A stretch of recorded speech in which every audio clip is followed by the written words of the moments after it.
Praise Lord. നിങ്ങൾ എല്ലാവരെയും blessed മോർണിംഗിലേക്ക് യേശു ക്രിസ്തുവിൻ്റെ നാമത്തിൽ സ്വാഗതം ചെയ്യുന്നു.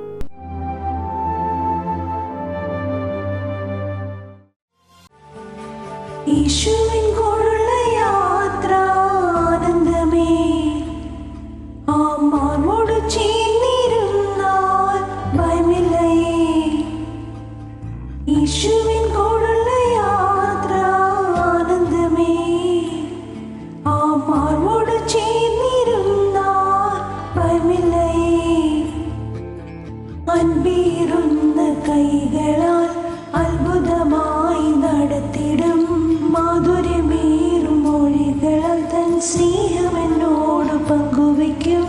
ഒറ്റയ്ക്കു വിടുകയില്ല, മടുത്തു മാറുകയില്ല. ഒറ്റയ്ക്കു വിടുകയില്ല, മടുത്തു മാറുകയില്ല. അന്ത്യം വരെ ആ ചുടുമതി യേശുവിൻ്റെ കൂടെ മതി. അന്ത്യം വരെ ആ ചുടുമതി യേശുവിൻ്റെ കൂടെ മതി.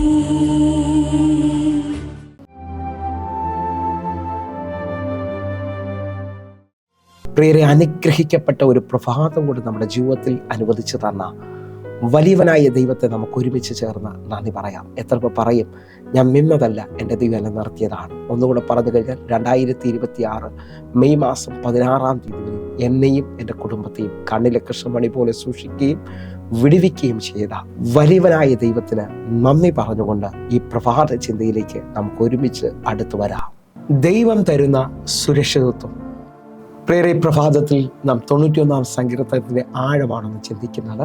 91 സങ്കീർത്തനം 1 വാക്യം നമ്മളൊന്ന് പ്രാരംഭമായി വായിക്കുകയാണ്. ഈ അധ്യായത്തിൻ്റെ 7 വാക്യങ്ങൾ നമ്മൾ ഒരുമിച്ച് വായിക്കുകയും ദൈവത്തിൻ്റെ സുരക്ഷിതത്വത്തെ നമ്മൾ ഏറ്റെടുക്കുകയും ചെയ്യാൻ പോവുകയാണ്.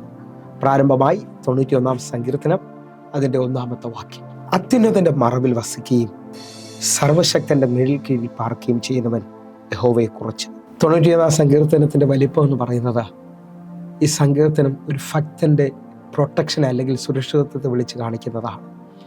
അത്യുന്നതൻ്റെ മറവിൽ വസിക്കുകയും സർവശക്തൻ്റെ നിഴലിൽ കീഴിൽ പാർക്കുകയും ചെയ്യുന്നവൻ ദൈവത്തെക്കുറിച്ച് പറയുന്ന ആഴമാണ്. ഹല്ലേലൂയ. ആ നിലയിൽ ഈ പ്രഭാതത്തിൽ എന്നെ കേൾക്കുമ്പോൾ ലോകം മുഴുവൻ ഒത്തിരി ഭയഭീതികൾ വെളിപ്പെടുത്തുന്ന സമയമാണ്. ഹല്ലേലൂയ. രാജ്യം രാജ്യത്തോട് എതിർക്കുകയും യുദ്ധവും ഭൂകമ്പവും പ്രതിസന്ധികളും വെളിപ്പെട്ടു നിൽക്കുന്ന ഈ സമയത്ത് കുടുംബങ്ങൾക്കോ വ്യക്തികൾക്കോ അല്ല അവരെ ജീവന് പോലും വിലയില്ലാത്ത ഈ സമയത്ത് എന്നെ കേൾക്കുന്നവരെ, ഒരു ഭക്തൻ ദൈവത്തെ ആശ്രയിക്കുമ്പോൾ ഈ പ്രഭാതത്തിൽ നാം തിരിച്ചറിയേണ്ടത്, നമ്മൾ പല മേഖലയിൽ ഭാരപ്പെടുകയും ഭയപ്പെടുകയും ഒക്കെ ചെയ്യുന്നുണ്ട്. ആ തലത്തിൽ നിന്നുകൊണ്ട് ഈ 7 വാക്യങ്ങൾ നിങ്ങളുടെ ഹൃദയത്തിൽ നിങ്ങൾ ഉറപ്പിക്കുമെങ്കിൽ, ഹല്ലേലൂയ, ദൈവത്തിനെ ആശ്രയിക്കുന്ന, ദൈവത്തിൻ്റെ മറവിലും ദൈവത്തിൻ്റെ നിഴലിൽ കീഴിൽ പാർക്കുന്ന ആ ഭക്തൻ ദൈവം ആരാണെന്നുള്ള ഉറപ്പിൽ ഈ 2 മുതൽ 7 വരെയുള്ള വാക്യങ്ങൾ ഒരുമിച്ച് ഹൃദയത്തിൽ ഉറപ്പിക്കണം. ഈ പ്രഭാതത്തിൽ നമ്മൾ ഈ 2 മുതൽ 7 വരെയുള്ള വാക്യങ്ങളൊന്ന് വായിച്ച് പ്രാർത്ഥിക്കുവാൻ പോവുകയാണ്. അവൻ എൻ്റെ സങ്കേതവും കോട്ടയും ഞാൻ ആശ്രയിക്കുന്ന എൻ്റെ ദൈവവും എന്ന് പറയുന്നു. 3 വാക്യം, അവൻ നിന്നെ വേട്ടക്കാരൻ്റെ കെണിയിൽ നിന്നും നാശകരമായ മഹാമാരിയിൽ നിന്നും വിടുവിക്കും. 4 വാക്യം, തൻ്റെ തൂവൽ കൊണ്ട് അവൻ നിന്നെ മറയ്ക്കും. അവൻ്റെ ചിറകിൻ കീഴിൽ നീ ശരണം പ്രാപിക്കും. അവൻ്റെ വിശ്വസ്തത നിനക്ക് പരിചയം പലകയുമാകുന്നു.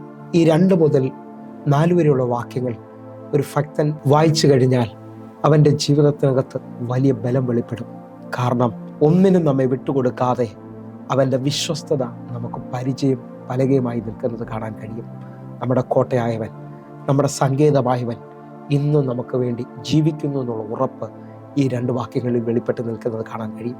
എന്നാൽ 5ഉം 6ഉം വാക്യങ്ങൾ നാം വായിക്കുമ്പോൾ നമുക്ക് ചുറ്റും വെളിപ്പെട്ട് നിൽക്കുന്ന ഭയത്തെ നമുക്ക് പേടിപ്പാനില്ല എന്നുള്ളത് തിരിച്ചറിയാൻ കഴിയും. 5-6 വാക്യങ്ങളിലേക്ക്, രാത്രിയിലെ ഭയത്തെയും പകൽ പറക്കുന്ന അസ്ത്രത്തെയും. 6 വാക്യം, ഇരുട്ടിൽ സഞ്ചരിക്കുന്ന മഹാമാരിയെയും ഉച്ചയ്ക്ക് നശിപ്പിക്കുന്ന സംഹാരത്തെയും നിനക്ക് പേടിപ്പാനില്ല. 5 വാക്യം പറയാണ്, രാത്രിയിലെ ഭയവും പകൽ പറക്കുന്ന അസ്ത്രത്തെയും. 6 വാക്യം പറയാണ്, ഇരുട്ടിൽ സഞ്ചരിക്കുന്ന മഹാമാരിയും ഉച്ചയ്ക്ക് നശിപ്പിക്കുന്ന സംഹാരത്തെയും നിനക്ക് പേടിപ്പാനില്ല. എന്നെ കേൾക്കുന്നവരെ, ഈ പ്രഭാതത്തിൽ നിങ്ങൾ ഭാരപ്പെടുന്നുണ്ടോ? ആ ഭാരത്തെ എല്ലാം നിങ്ങൾക്ക് ജയിക്കാൻ കഴിയുന്ന രീതിയിൽ ഇതാ എൻ്റെ കർത്താവ് പറയാണ്, നിന്നെ തൊടുന്ന ഒരു ഭയത്തെയും നിനക്ക് പേടിക്കേണ്ട ആവശ്യമില്ല. ദാവീദിനോട് ചോദിച്ച ദാവീദ് പറയും, മരണത്തിൻ്റെ താഴ്വരയിലൂടെ ഞാൻ നടന്നാലും ഞാൻ ഒരു അനർത്ഥവും ഭയപ്പെടത്തില്ല, കാരണം നീ എൻ്റെ കൂടെ ഇരിക്കുകയാണ്. എന്നെ കേൾക്കുന്നവരെ, ദൈവവുമായുള്ള ബന്ധം നിങ്ങൾ ഉറപ്പിച്ചാൽ നിങ്ങൾക്ക് വലിയ പ്രൊട്ടക്ഷൻ ഉണ്ടെന്നുള്ളത് ഈ പ്രഭാതത്തിൽ നിങ്ങൾ തിരിച്ചറിയുകയാണ്. 7-ാമത്തെ വാക്യം നമ്മൾ വ്യക്തതയോടൊന്ന് വായിക്കുന്നു. 7-ാമത്തെ വാക്യം, നിന്റെ വശത്ത് 1000 പേരും നിന്റെ വലതു ഭാഗത്ത് 10,000 പേരും വീഴും, എങ്കിലും അത് നിന്നോട് അടുത്ത് വരികയില്ല. വിശ്വസിക്കുന്നവരുണ്ടെങ്കിൽ ഈ പ്രഭാതത്തിൽ നമ്മുടെ വശത്ത് 1000 പേരും വലതു ഭാഗത്ത് 10,000 പേര് വീണാലും അത് നിന്നോട് അടുത്ത് വരികയില്ല. എന്നെ കേൾക്കുന്നവരെ, ഏതെല്ലാം രാജ്യങ്ങളിൽ ഏതെല്ലാം സമയത്തിനാണോ നിങ്ങളിത് ശ്രദ്ധിക്കുന്നത്, നിങ്ങൾ വിവിധ നിലകളിൽ ഭാരപ്പെടുന്നുണ്ടായിരിക്കാം. എല്ലാം അവസാനിക്കുമെന്നുള്ള ഭയങ്കര ഭയത്തിലും വിഷമത്തിലുമായിരിക്കാം ഇന്ന് ഈ പ്രഭാതത്തിലെ സന്ദേശം കേൾക്കുന്നത്. ഞാൻ നിങ്ങളോട് വിളിച്ചു പറയുന്നു, ഒന്നും നിന്നോട് അടുത്ത് വരത്തില്ല. കാരണം എന്തെന്ന് ചോദിച്ചാൽ, നിന്നെ കാക്കുന്നവൻ മയങ്ങുന്നില്ല എന്നുള്ളതാണ്.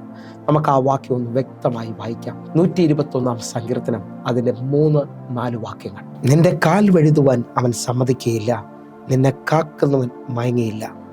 4-ാമത്തെ വാക്യം, ഇസ്രായേലിന്റെ പരിപാലകൻ മയങ്ങുമില്ല, ഉറങ്ങുമില്ല. നിങ്ങൾ വിശ്വസിക്കുന്നവരാണെങ്കിൽ ഈ പ്രഭാതത്തിൽ ഒന്നുകൂടൊന്ന് ദൈവത്തെ ആശ്രയിച്ചുകൊണ്ട് ദൈവികമായ ആ സുരക്ഷിതത്വം, ആ പ്രൊട്ടക്ഷനും ഏറ്റെടുത്തുകൊണ്ട് ബലത്തോടെ ഇരിക്കുവാൻ, ധൈര്യത്തോടെ മുമ്പോട്ട് പോകാനായിട്ട്, ഒരനർത്ഥവും എനിക്ക് വരത്തില്ല, ഒരു ബാധയും എൻ്റെ കൂടാരത്തിൽ അടുക്കുകയില്ല, ഒരനർത്ഥവും എനിക്ക് ഭവിക്കത്തില്ലെന്നുള്ള ആ ബലത്തോടെ ദൈവദൂതന്മാരുടെ സംരക്ഷണത്തിൽ ഈ പ്രഭാതത്തിലായിരിക്കുവാനായിട്ട്. കാരണം എന്തെന്ന് ചോദിച്ചാൽ, എന്നെ കാക്കുന്നവൻ ജീവിക്കുകയാണ്, അവൻ്റെ കണ്ണുകൾക്കൊന്നും മറവല്ല എന്നുള്ളത് ആ വലിയ ബോധ്യം ഈ പ്രഭാതത്തിൽ അനേകരുടെ മുകളിലേക്ക് വെളിപ്പെട്ട് വരട്ടെ. എത്ര പേർക്ക് ഇപ്പോൾ തന്നെ ഈ വാക്കുകൾ വീണ്ടും വീണ്ടും നിങ്ങൾ വായിച്ചു നോക്കുകയും ഈ പ്രഭാത സന്ദേശം നിങ്ങൾ വീണ്ടും കേട്ടു നോക്കുകയും ചെയ്താൽ നിങ്ങൾ ഒന്നിനെക്കുറിച്ചും ഭയപ്പെടത്തില്ല. ദൈവത്തെ വീണ്ടും ആശ്രയിക്കും, അത്യുന്നതൻ്റെ മറവിൽ വസിക്കുകയും സർവശക്തൻ്റെ മേലിൽ കീഴിൽ പാർക്കുവാനായിട്ട് കൂടുതൽ നാം ശ്രമിക്കും. നമുക്കൊന്നുകൂടെ ഈ ജീവിതങ്ങളെ സമർപ്പിച്ചുകൊണ്ട് ഞങ്ങൾ നിർഭയം വസിക്കുമെന്ന് പറഞ്ഞുകൊണ്ട് നമുക്കിപ്പോൾ സമർപ്പിക്കാം. എന്നെ കാണുന്ന ഓരോ മക്കൾക്ക് വേണ്ടി ഞാൻ ഈ പ്രഭാതത്തിൽ പ്രാർത്ഥിക്കുന്നു. ഞങ്ങളെ സ്നേഹിക്കുന്ന ഞങ്ങളുടെ നല്ല ദൈവമേ, പൂർണ്ണ ഹൃദയത്തോടെ ഞങ്ങൾ ഒരുമിച്ച് ചേർന്ന് പ്രാർത്ഥിക്കുന്നു. അങ്ങയുടെ മറവിലും അങ്ങയുടെ നിഴലിലും ജീവിക്കുവാൻ, അങ്ങയുടെ സാന്നിധ്യത്തിൽ ജീവിക്കുവാനായി ഞങ്ങൾ ആഗ്രഹിക്കുന്നു. മോശയോട് പറഞ്ഞതുപോലെ, എൻ്റെ സാന്നിധ്യം നിൻ്റെ കൂടെ പോരും, എൻ്റെ സാന്നിധ്യം നിനക്ക് സ്വസ്ഥത തരുമെന്ന് പറഞ്ഞ കർത്താവേ, ഭയപ്പെടാത്ത ഞങ്ങളുടെ സാന്നിധ്യത്തിനായിട്ട്, ഞങ്ങളുടെ കൂടെ വലിയ സന്തോഷം തരുന്ന ഞങ്ങളുടെ സാന്നിധ്യത്തിനായി ഞങ്ങൾ നന്ദി പറയുന്നു. കർത്താവേ, അങ്ങനെ ഞങ്ങളുടെ കൂടെയുള്ള ഉറപ്പിൽ ഞങ്ങൾ വലിയ ദൈവപ്രവർത്തികൾ കാണാൻ പോകുന്നതിനായി നന്ദി. ഒരുമിച്ച് പ്രാർത്ഥിക്കുന്നു, യേശുവിൻ നാമത്തിൽ പ്രാർത്ഥിക്കുന്നു. കേൾക്കണം പിതാവേ, ആമേൻ, ആമേൻ. എത്ര പേർ എൻ്റെ കൂടെ ചേർന്നുകൊണ്ട് 91-ാം സങ്കീർത്തനം 1 മുതൽ 7 വരെയുള്ള വാക്യങ്ങൾ വീണ്ടും പറയുകയും പ്രാർത്ഥിക്കുകയും ചെയ്യും. കർത്താവ് നിങ്ങളെ അധികത്തിൽ മാനിക്കട്ടെ. ദൈവിക പ്രൊട്ടക്ഷൻ ഈ പ്രഭാതത്തിൽ നിങ്ങൾ ഏറ്റെടുക്കണം. ഈ പ്രഭാത സന്ദേശം നിങ്ങൾക്ക് അനുഗ്രഹമാകുന്നെങ്കിൽ ഈ ലിങ്കുകൾ മറ്റുള്ളവർക്കും കൂടെ അയച്ചു കൊടുക്കണമെന്ന് ഓർപ്പിക്കുന്നു. അതേ നിലയിൽ തന്നെ നിന്നുകൊണ്ട് യൂട്യൂബ് സബ്സ്ക്രൈബ് ചെയ്യും, ഫേസ്ബുക്കിലേക്ക് നിങ്ങൾ ജോയിൻ ചെയ്യുകയും ചെയ്യണമെന്ന് ഓർപ്പിക്കുന്നു. എന്നെ കേൾക്കുന്നവരെ, എല്ലാ ദിവസവും ഇന്ത്യൻ സമയം വൈകിട്ട് 6 മണിക്ക് നമുക്ക് സൂമിൽ ആരാധനയുണ്ട്. നിങ്ങളെ ഞാൻ ക്ഷണിക്കുന്നു, നിങ്ങൾ കടന്നു വരണമെന്ന് ഓർപ്പിക്കുന്നു. എങ്കിൽ അടുത്ത ദിവസം കാണും വരെയും സ്വർഗത്തിലെ ദൈവം നിങ്ങളെ കാക്കുമാറാകട്ടെ. God bless you. ആമേൻ.